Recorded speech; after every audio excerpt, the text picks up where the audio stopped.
yang bawa terjemahan juz yang pertama halaman 125 baris yang ketiga dari atas. Sedangkan yang kita bahas masih tentunya babus sholat, bab tentang sholat. Lebih-lebih berkaitan dengan toharoh bersuci yang merupakan bagian daripada syarat ibadah sholat. Disebutkan wonten kitab Fathul Mu'in wala yadurru dan tidak apa-apa orang bebayani, wala yadurru dan tidak apa-apa muhadzatu najisin, seseorang ini menghadapi najis. Artinya seseorang ini menghadapi barang najis. Di depannya ada barang najis. Li badanihi dikarenakan badannya. Lakin akan tetapi tukrohu dimakruhkan muhaddah atau menghadap barang najis itu ma'a muhadzatihi, sementara dia kemudian salatnya sah tapi hukumnya makruh, ma'a muhadzatihi, sementara dia ini berhadapan dengan barang najis. Kastiqbali najisin, seperti menghadap pada barang najis, au mutanajisin, atau barang suci yang terkena najis. Au mutanajisin, atau barang suci yang terkena najis. Nah, sampai di situ ibaratnya, jadi artinya apa? Jadi dalam proses ibadah sholat yang kita lakukan, dalam proses ibadah sholat yang kita lakukan, dalam proses ibadah sholat yang kita jalankan itu, yang tidak boleh, termasuk bagian membatalkan sholat, ketika tengah-tengah sholat kejatuhan najis. Nih, dados tengah-tengah sholat ini kejatuhan najis, yang najis itu basah, kalau kering seiso diuncalno, sholatnya bisa jadi masih sah. Tapi kalau basah, ya sudah, berarti dia itu kena hamilun najasah, membawa najis di dalam sholat, sholatnya batal. Tetapi yang dimaksud di sini boten membawa diri. Dia berhadapan dengan barang najis. Ya awalnya memang dia kemudian tidak melakukan itu. Contohnya dia beber sajadah, dia sholat. Tengah-tengah dia sholat berdiri rokok itu, tahu-tahu ono tikus bunuh diri ya diri. Ya, akhirnya kemudian jatuh di depan dia. Berarti kan maitah, batang. Dan batang itu najis. Kalau ngenai dia enggak, ya berarti sholatnya masih sah. Tetapi kan mengenai tempat sholat, Ustaz. Tempat sholat kita masih bisa bergeser. Ya. Atau kemudian karena nggak bisa bergeser sebab kita berada di dipan, akhirnya kemudian dan dipannya itu ya sudah cukup untuk sajadah kita yang besar itu, dia akhirnya rukuk. Nah ketika sujud, dia mengkondisikan dirinya, ya, tidak sampai terkena barang najis itu, tidak sampai menyentuh barang najis itu, sholatnya tetap sah, tapi makruh. Itu. Sholat begini ini makruh. Yang makruh begini ini biasanya ganjarannya hilang. Tetapi sholatnya sah, kalau bicara sah. Ya. Sehingga sholatnya itu kemudian dia di depannya barang najis, sholatnya rotok melengkung tapi gak kena najis. Najis itu berhadapan dengan dia. Nah, bahasa dalam kitab niki wala yadurru, tidak apa-apa. Berarti sholatnya tetap sah. Tapi ujung-ujungnya tukrohu. Sholat itu dihukumi makruh dengan dia menghadap kepada barang najis. Nah terus solusinya Ustaz, ya kalau memang bisa bergeser ke kiri atau ke kanan sehingga dia tidak menghadap kepada barang najis itu.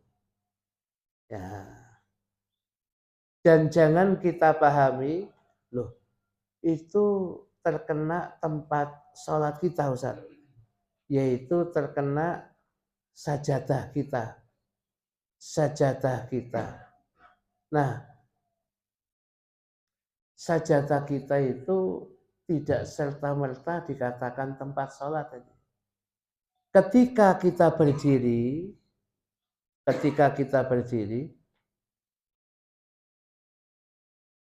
apa yang menyentuh kaki kita dari bagian tempat sholat, yaitu tempat sholat. Yang tidak menyentuhnya dari kaki, kemudian tidak menyentuh yang lain, ya belum tempat sholat kita. Tempat sholat kita ketika berdiri, ya sing ngadeg niku tok, kita nci itu aja. Sedang di dalamnya belum tempat sholat karena kita belum gunakan. Ya, jadi tempat sholat berarti sajadah memang mutanajis karena terkena najasa.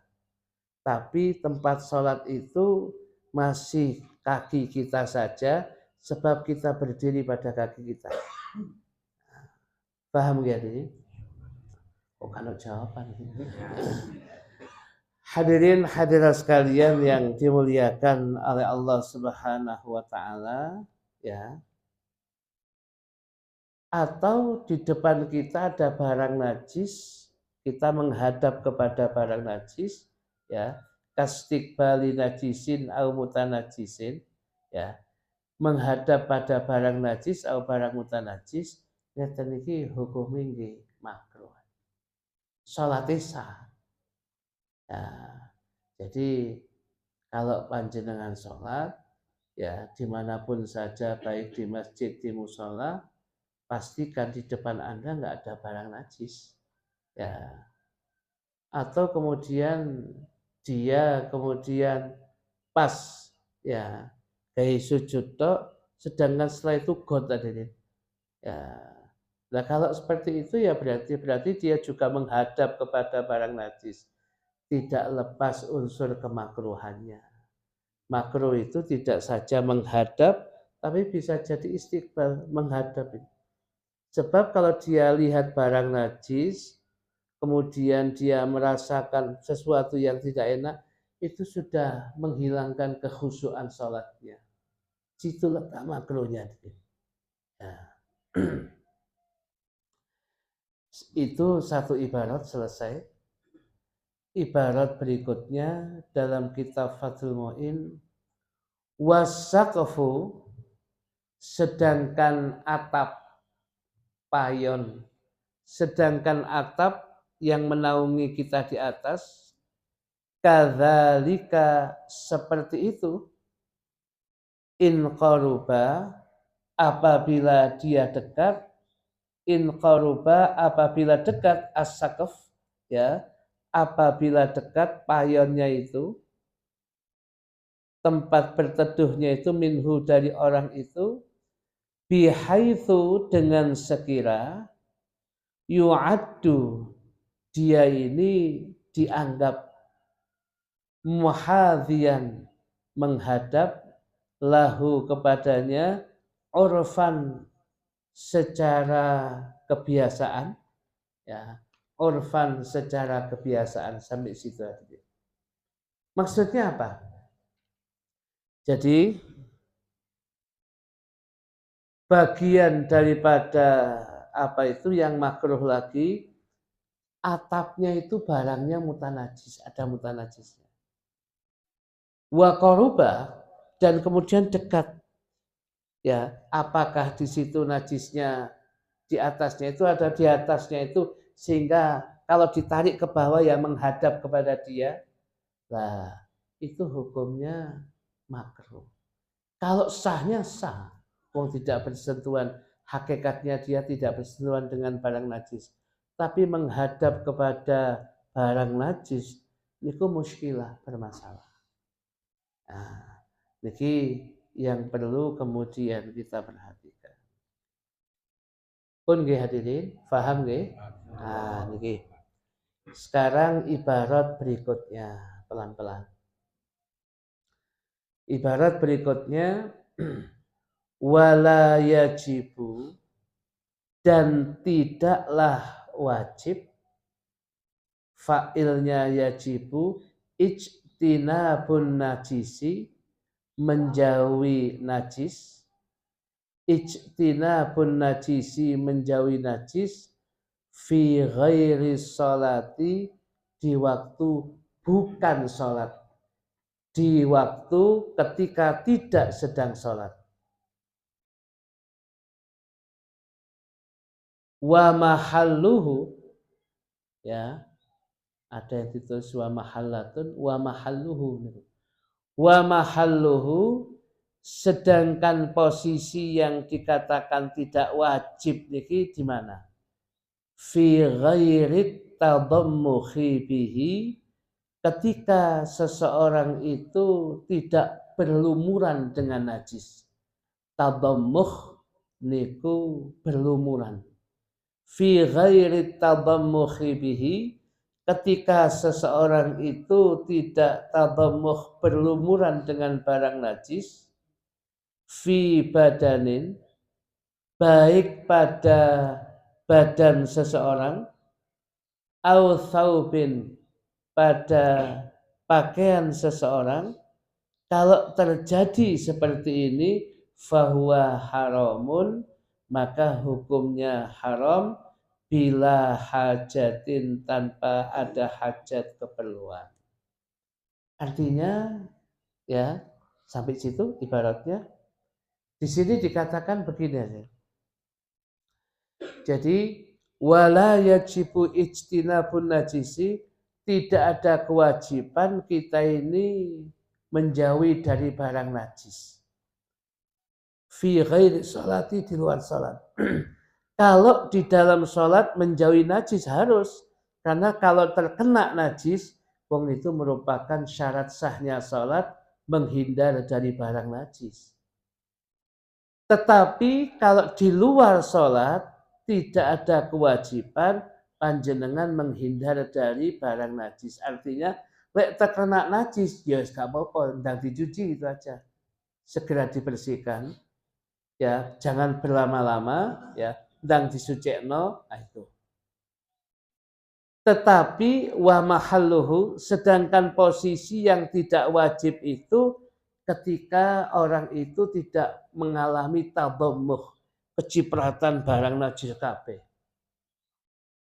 Dan kemudian di sini kemudian bila hajatin, tanpa ada hajat. Jadi pakaiannya terkena najis, kemudian badannya berlumuran dengan najis, dan bila hajatin, tanpa ada perlunya. Kalau ada perlunya, contoh jenengan dandani, katakanlah dandani cempolong, di sana ada barang najis jenengan kena, memang ada hajat. Jenengan kerja bakti, bersih-bersih kampung, kemudian panjenengan kita harus masuk gorong-gorong. Kok jenengan presiden mau nanti masuk. Nah, kemudian jenengan kemudian turun, bersihkan gotnya dan sebagainya dengan beberapa orang, sehingga tangannya kotor najis, kakinya najis, pakaiannya juga najis. Karena ada hajat memang untuk membersihkan supaya airnya lancar di got itu, hukumnya nggak apa-apa, bahkan pahala. Sebab melancarkan melancarkan sungai kecil dan sebagainya, ijra'un nahr, ya, melancarkan sungai itu bagian daripada amal jariah kita. Ya, kita bersihkan, ya, kita bersihkan tempat itu. Sehingga tangan kita najis, kaki kita mungkin ada yang kena, dan setelah selesai kita sudah kemudian mensucikan diri. Boten napa-napa. Tetapi lek ganok gawe ini awake dikai barang najis, ya, baik badannya, kemudian thawbin pada pakaiannya, tanpa ada hajat kepentingannya, ya, pokoknya segai najis awake. Nah, itu hukumnya haram. Bahasaken kitab fikih niki tadammuh, berlumuran barang najis. Ya. Jadi kalau kemudian pengen tadammuh berlumuran barang najis tanpa ada hajat kepentingan, membersihkan kot, melakukan ini harus kena najis, tidak ada itu sudah. Dan kemudian ya, dan kalau kemudian tidak ada hajatnya, ya di situ hukumnya haramun, haram. Lek wonten perlune nggih mboten. Paham ya? Supaya kula panjenengan ini tidak terbiasa harus bergumul dengan barang najis. Biasanya kalau orang sudah bergumul dengan barang najis itu, ya, dia mau sholat, kok wis aku tak bersihno wis gak jamaah wis kok. Kemudian lagi dia mau melaksanakan, mungkin mau zikir, awakku rusuh kabeh kok zikir menengais. Ya, akhirnya semakin banyak ibadah yang sakjane dilakukan itu bisa, hanya tanpa wudhu dia lakukan bisa, dia tidak melakukan alasannya tadammuh bin najis. Dia berlumuran dengan barang najis. Sehingga banyak pos-pos ibadah yang tertinggalkan boten saged dilakukan gara-gara kemudian dia mengatakan awakku najis, awakku rusuh, si ono barang najis, tapi nggak segera membersihkan diri, sekongko aja nggak juagongan sih, lah itu hukumnya haram. Nah, paham lihat ini? Nah. Hadirin hadirat sekalian yang dimuliakan oleh Allah. Setelah itu kemudian kita lanjut, kita bahas tentang ma huwan najis. Apa sih yang dimaksud dengan barang najis itu? Ya, kita harus tahu. Dan tidak boleh seseorang menggunakan kata-kata najis kecuali pada sesuatu yang cocok. Ya, ketemu koncono sampai kon nyentuh aku najis kon niku. Loh, bukan itu hadirin. Gak seneng ngono ae deh, gak seneng gak apa-apa, jangan nemen-nemen. Ya, ditambahi mughaladhah, tambah nemen. Ya. Ya, boten langsung ngoten niku. Wa huwa, sedangkan yang namanya najis itu, wa huwa, sedangkan maknanya najis itu syar'an, menurut arti syariatnya adalah mustakdzarun, sesuatu yang menjijikkan. Ya. Ada yang membaca mustakdzarun, tenailu rojak niku mustakdzirun gitu. Nggih, mungkin bacaan mau. Sesuatu yang jijik atau sesuatu yang dianggap menjijikkan. Nah, ngoten. Mustakdzarun, sesuatu ya yang menjijikkan, yamna'u, yang mencegah, sihhatas sholati, keabsahan sholat, haitsu, sekiranya, la murakhisa, bukan sesuatu yang kemudian mendapatkan rukhsah, mendapatkan keringanan. Lek barang iki najis, tapi dimakfu oleh Allah. Ya, dan fikih dimakfu. Begitu itu berarti ya gak dianggap najis. Ya, saya ulangi lagi, yang dimaksud dengan ungkapan najis secara syar'an syariatnya sesuatu yang menjijikkan, yang mencegah keabsahan salat, sekiranya bukan sesuatu yang mendapatkan rukhsah keringanan diperbolehkan.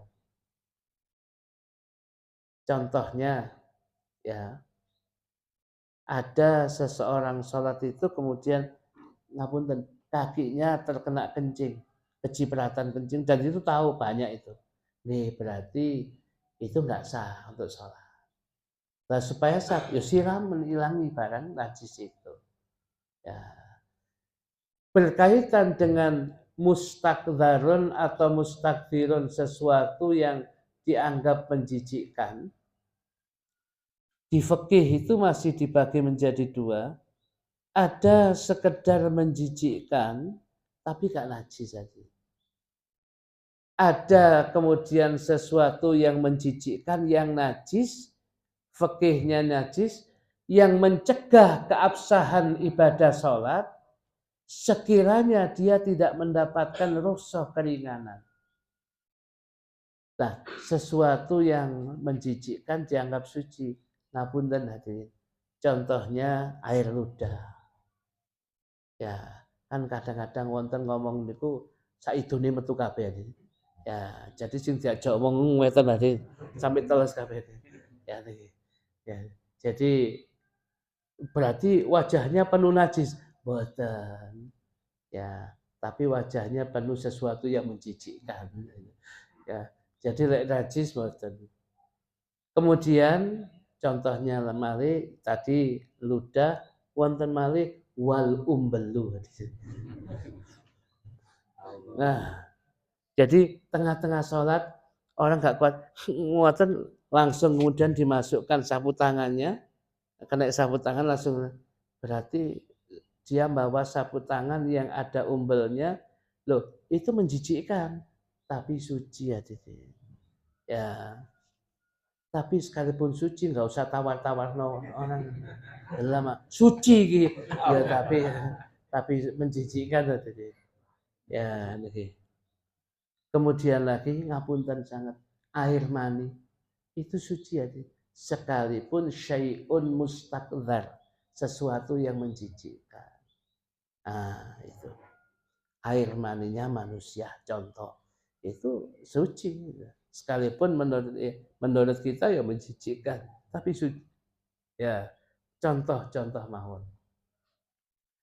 Nah sedangkan ini ya barang najis ini menjijikkan yang mencegah keabsahan sholat dan ketika dia tidak mendapatkan sesuatu yang rukhsah meringankan, dianggap meringankan.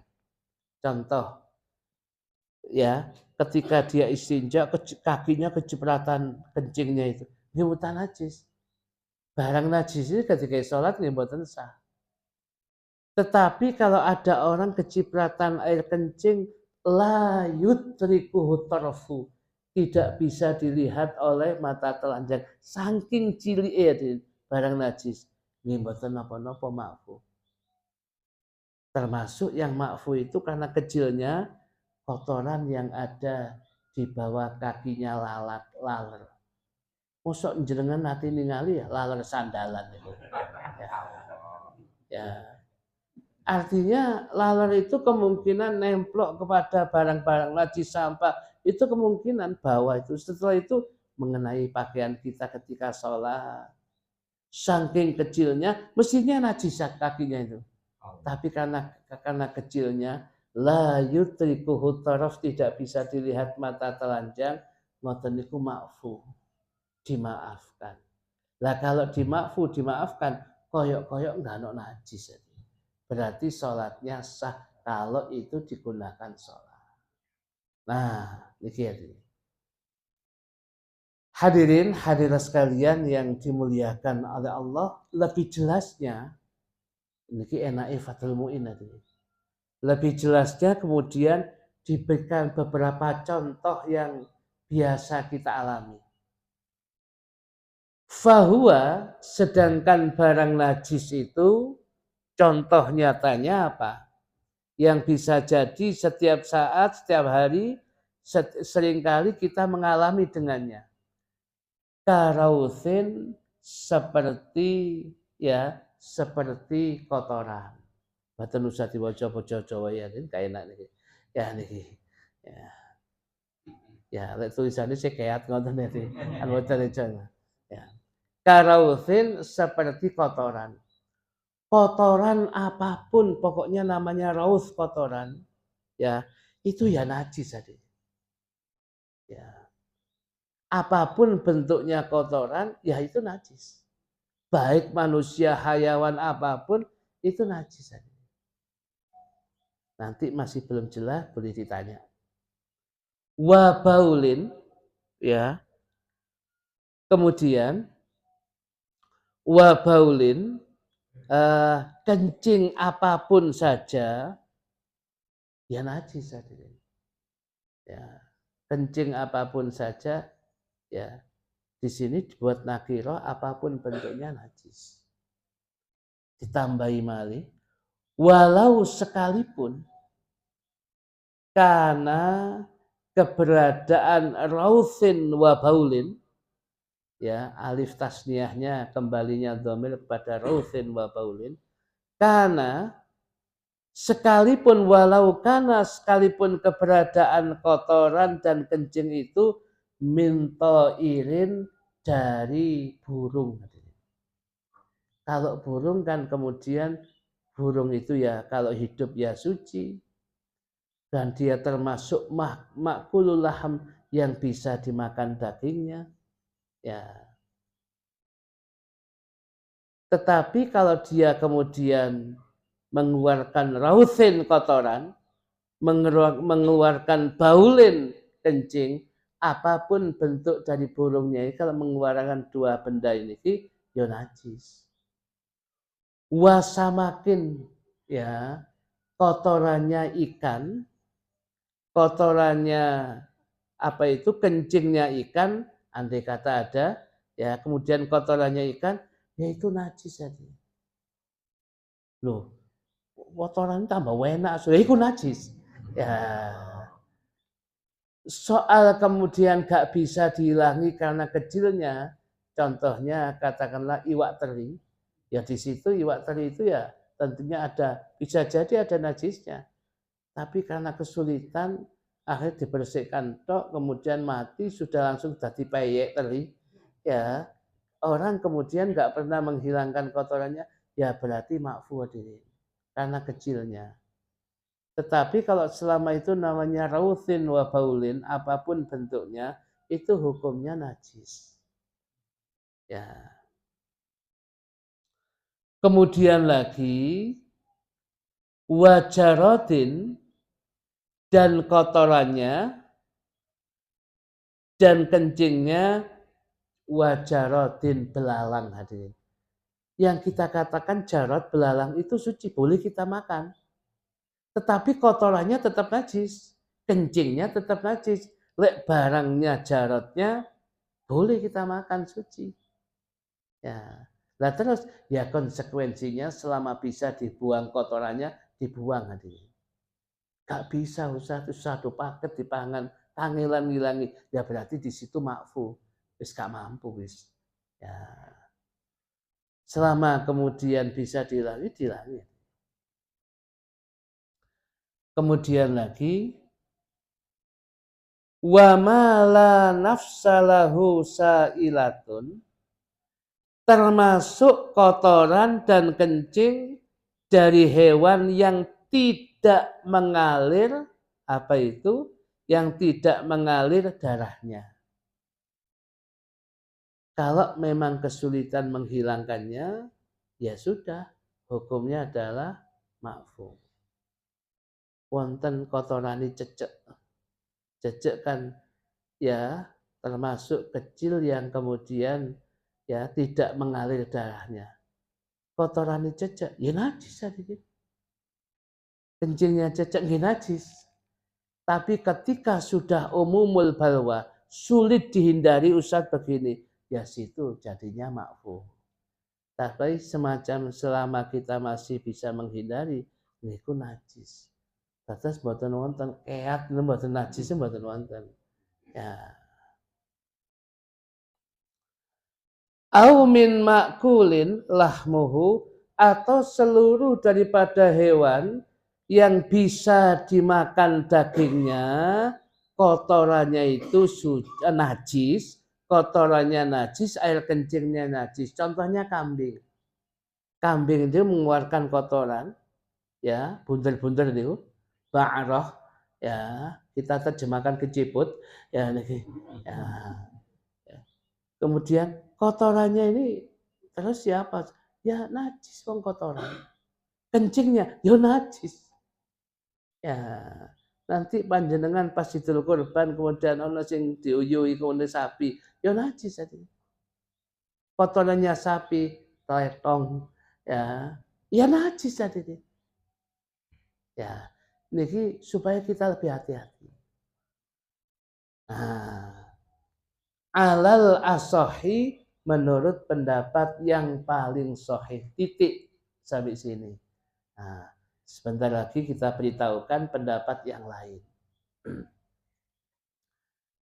Hadirin hadirat sekalian yang dimuliakan oleh Allah, diketahui yang kita sampaikan adalah pendapat yang ashah, pendapat yang paling sahih. Ada pilihan lain hadirin. Nah, saya baca aja pelan-pelan. Waqala dan telah berkata Al-Istakhriyu, Al-Imam Al-Istakhri, yang kedua Warawiyani, Imam Ar-Rawiyani, min a'immatina, dari ulama imam-imam ulama Syafi'iyah di kalangan kita. Kamalikin, yang hukumnya Imam Istakhri ketika memutuskan hukum, Imam Rawiyani ketika memutuskan hukum yang akan kita sampaikan ini, kamalikin seperti Imam Malik memutuskan hukum, podo hukumnya. Wa Ahmada, sama dengan Imam Ahmad yang memutuskan hukum ini. Jadi yang punya pendapat ini Istakhri, Rawiyani dalam mazhab Syafi'i, dan pendiri mazhab Malik, Imam Malik, dan pendiri mazhab Hambali, Imam Ahmad. Mereka mengatakan apa hadirin? Perhatikan kata-katanya. Ya, innahuma, sesungguhnya rauthun wa baulun. Innahuma, sesungguhnya kotoran, kayak niku. Wa baulun, dan kemudian apa? Kencing. Kata mereka tohironi, dua-duanya suci. Tepak iki menengok sih tak terus niki. Si ana. Nah, minal makuli, tapi dibatasi. Tidak semuanya dihukumi suci. Minal makuli, dari barang-barang yang bisa, dari hayawan yang bisa dimakan dagingnya. Contoh ikan. Ikan bisa dimakan dagingnya, ya bisa Ustaz. Ketika kita sudah ikhtiar membersihkan kotoran ikan, ya, di situ masih ada. Nah itu menurut Imam Istakhri bukan makfu, suci itu. Sehingga andai kata gak dihilang, ya gak apa-apa. Ya, tapi kan kayak gak enak hadirin. Tetapi boleh hadirin. Dan ini panjenengan ingat-ingat di dalam dawuhnya Imam dalam kitab Fathul Mu'in ini, kalau kita mengalami sesuatu yang kesulitan, ya, jadi pas kemudian kita harus kemudian, kalau bahasanya tohironi, suci, ya pas tengah-tengah sholat kemudian kecipratan kotorannya burung merpati. Saking sholat zaman, kenapa harus sholat kemudian tengah-tengah alun-alun? Ya, ono jero masjid sih ono. Ya, itu. Akhirnya kemudian sholatnya alun-alun disusul kecipratan kotorannya, ya merpati atau burung apa. Ya, Anda kemudian mau pulang, kangilan. Jamaah iswake deh. Mulai ke alamat gak balik. Ya sudah deh. Kalau sudah begitu, menurut ini kotorannya itu suci, ya sudah. Kalau ada kemudian mengandung sama kenaan burung merpati, ono pendapat yang noleh. tapi jangan jadikan kebiasaan. Lek kepepet wis meneng-meneng lakukan. Ya, tetapi kalau kemudian pada situasi kondisi umum untuk awam jenengan sampaikan dikirain alal asohi menurut pendapat yang paling sahih. Cek awam kemudian tidak sembrono. Dumane oleh buwan dino dipangan kayata itu. Ya, ini menjadikan catatan kita. Ada yang membolehkan. Sehingga kalau sudah begitu, jeding, di bawah itu ada kotorannya ikan. Ya, kalau bagi kita, ya syukul ihtirasu anhu, sulit untuk dihilangkan, nggih maafu, jedingnya tetap suci. Kalau kemudian pendapatnya istakhri dan rawyani, ya suci, masih kotorannya itu dianggap suci. Berarti jedingnya lebih ya tetap suci aja, nggak ada masalah. Nah, niki menghadapi situasi kondisi fikih bisa digunakan. Ya, ini. Jadi untuk menjadi catatan kita. Sampun hadirin, waktunya habis. Ya, kita buka pertanyaan. Kita pastikan 6:30 harus sudah keluar dari pengajian kita. Supaya sudah jadi kebiasaan kita.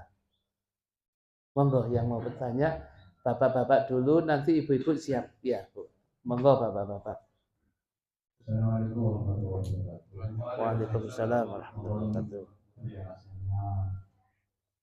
Ketika ya barangkali semuanya merasakan ketika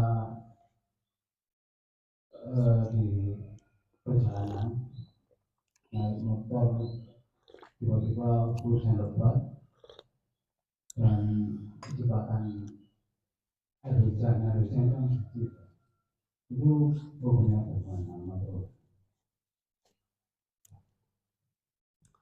Baik, air hujan itu memang suci, sampun. Kemudian yang saya tanyakan bukan soal air hujannya, Ustaz. Jatuhnya ke bawah, kemudian nyiprat kepada kita. Selama yang kita lihat adalah kemudian air bawah itu nyiprat dan itu secara umum adalah jalan umum. Kita lihat kemudian kita sepedaan kena jalan kecipratan, ya hukumnya suci, makfu hadirin. Kalau toh itu najis, najis yang makfu dimaafkan karena sulit menghindar. Kecuali di situ ada kemudian lubang jalan, nok kono nok teletong, wijo ngoten niku. Kemudian kena udan, akhirnya niku bercampur dengan banyu, kita lewat kewenek iku. Ya aja ngomong kemudian makfu iki nemen iku. Ya. Ketok itu jelas itu teletong. Tetapi kalau jalan secara umum, kita jalan kemudian sepedaan, kecipratan Pak, makfu dengan catatan jangan lewat bahwa ada itu adalah bukan tempat yang di pasar. Pinggirnya pasar, tengah pasar. Itu pasti mutanajis jadi nggak boleh itu. Itu pasti. Kalau jalan umum biasa, umumnya suci. Sehingga kalau kecipratan bekasnya air hujan pun dimakfu. Mungkin najis tapi makfu. Ya, tetapi sing teletong mau ketok niku jelas itu. Kalau yang ini makfu mboten apa artinya wis kadung Ustaz sak balik nang omah jamaah pun langsung jenengan lanjut mawon niku dimakfu. Mboten apa? Wonten ingkang masih tanglet? Monggo. Waalaikumsalam. Ketika ada seorang imam di tengah-tengahnya terus membatalkan sholatnya, bagaimana seorang makmum atau ketika seorang imam meneruskan sholatnya, bagaimana hukumnya ketika itu ada barang kotoran hewan di bawah, terus bagaimana hukumnya seorang makmum? Demikian, terima kasih. Assalamualaikum warahmatullahi wabarakatuh. Waalaikumsalam warahmatullahi wabarakatuh. Pertanyaannya sudah dimengerti, sekarang jawabannya kita bagi ya. Kalau kemudian imam itu dia terkena najasah, merasa yakin terkena najasah dan basah, waduh kotorannya hewan ini terkena saya, kotoran ini tekek gimana, kotoran itu kemudian apa kotorannya itu kita terkena, imam terasa itu dan basah, itu berarti imam itu berarti sudah batal sholatnya, sebab dia kemudian terkena barang najis. Nah, kalau kemudian batal sholat, maka imam itu dengan otomatis membatalkan sholatnya, dan karena dia berjamaah, ojo sekedar membatalkan, dia kemudian menugaskan makmum di belakangnya untuk melanjutkan dengan bahasanya, karena dia sudah di luar sholat. Mas, batal aku, lanjut no. Ya, sedangkan yang diamanati langsung paham, batal usang siap. Wah, batal itu sana. Ya, batal itu. Kemudian sebelahnya ngomong sholat omong gitu. Ya batal di sana deh. Sebelahnya ngomong gak melok-melok lah. Ya itu batal sama ngomong ngono itu. Podo ae gitu. Ya. Nah, jadi lah pentingnya di belakang imam itu makmum yang ngerti. Maka di beberapa masjid itu ada sajadah khusus. Ini kemudian menjadi makmum pengganti. Biasanya nggih muadzin kalau di situ ya. Kalau di masjid-masjid yang besar. Ketika dia tahu imamnya salah, dia otomatis mengganti. Baik diberitahu imam atau tidak, dia mengganti. Begitu dia najis, batal, imam, mas, batal. Langsung dia kemudian, ya dia mengganti otomatis. Itu kalau berdiri Ustaz. Lah ketika kemudian pas batalnya ketika tasyahud awal, mosok ate obah ngene. Mboten tadi ya ketika itu sudah imam itu langsung berdiri, Mas saya batal, lanjut. Ya, kemudian makmum kemudian melanjutkan aba-abanya. Nah, lah tapi kan berarti imamnya ini yang menggantikan ini sejajar dengan makmum yang lain loh. Sejajar itu boleh hadirin. Karena kondisi seperti ini boleh. Yang nggak boleh itu ya makmum itu mendahului imam. Kalau kemudian makmum dengan imamnya sejajar masih sah. Sebab kondisi gini yang dicari sahnya. Begitu tasyahud awal selesai, berdirilah sang imam pengganti, maka dia maju titik. Nah, sudah selesai. Sebab ketika mengganti bisa jadi pada posisi banyak hal, tidak harus berdiri.